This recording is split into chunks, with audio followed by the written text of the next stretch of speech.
Year we're operating with 90 instead of 75, and I think just the additional 15 players, whether it's in the kicking game or your offense and defense, I think there is a benefit. I think the challenge to some degree at 75. Look, you got to play guys, and I think when you have more guys, it gives you a little bit more flexibility. Does that make it harder to evaluate maybe the rest of the league, though, since there's so many guys hitting at once? Yeah, because you don't get a segmented wire. You get one, and look, you'll get Friday, you'll get Saturday. I'll bet there's a good chance we're not at 90 come Thursday. We'll be down, in the 80s.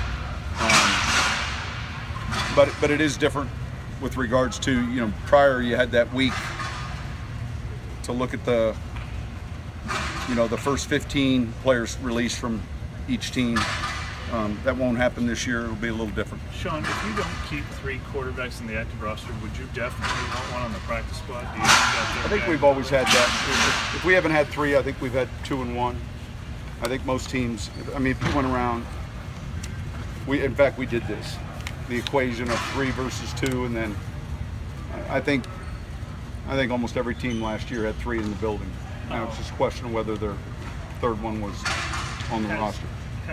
I know it maybe hasn't manifested itself in the games with Garrett Grayson. Has he shown growth and development this year and overall? I think so. Yeah, I think we've seen progress. I would say probably more so this year than we had seen in those early 2 years. Yeah.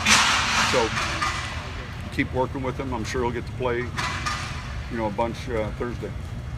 And then we were asking you your experiences with evacuating. Did the Texans ask you for any advice on that? No, I think during Friday's practice, I know we just mentioned to them, hey, our facility's available, the dome's open, and I think they were already in the midst of planning on going to Dallas. I know they practiced there today, and are probably paying close attention to what they want to do for the game. And I think there's a handful of games that were supposed to be played in Houston, and I don't know, you guys probably would know before me if any of them have been changed or altered yet, but no, I think, look, they were quickly on top of it, and I think appreciated the help or offer. So that was about it. Sean, when you go into the final preseason game, do you have a pretty good mental fix on how many roster spots there might be available? And is that something that you kind of convey to these guys to look, there's still jobs to be had? Yes. We've probably done 5 different scenarios above and below the line. And the ones earlier, obviously, in training camp,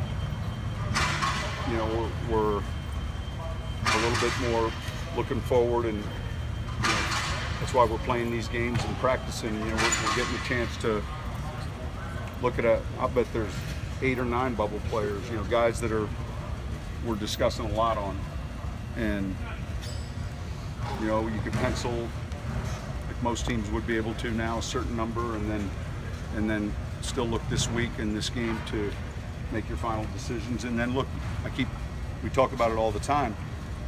It's not just in-house competition. It's the competition that's taking place with other people at their position and other rosters. Sean, is it